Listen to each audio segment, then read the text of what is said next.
The Trump administration began deporting hundreds of migrants with criminal records last week who are in the United States illegally.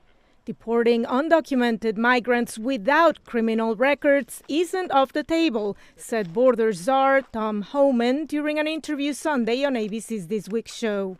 Right now it's concentrating public safety threats, national security threats.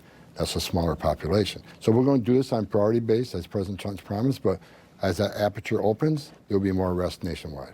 On Tuesday, restrictions were removed for Immigration and Customs Enforcement and Customs and Border Protection agents to carry out immigration enforcement in sensitive places like churches, schools, and hospitals. Homan said such arrests would be carried out on a case-by-case basis. ICE officers should have discretion to decide if a national security threat or public safety threats in one of these facilities, then there should be an option for them to make the arrest. The Trump administration's immigration warnings and approach were criticized by Democratic Senator Iglesias.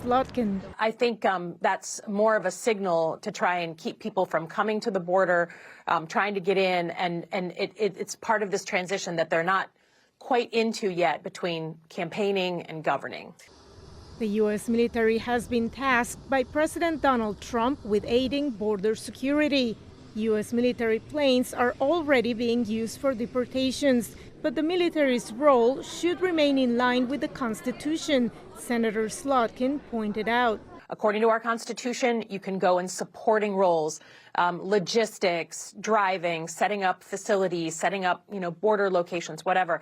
It's very different when you cross the line into law enforcement. Some 1,500 active duty military troops began arriving at the border with Mexico last week, and their numbers could go up in the coming days.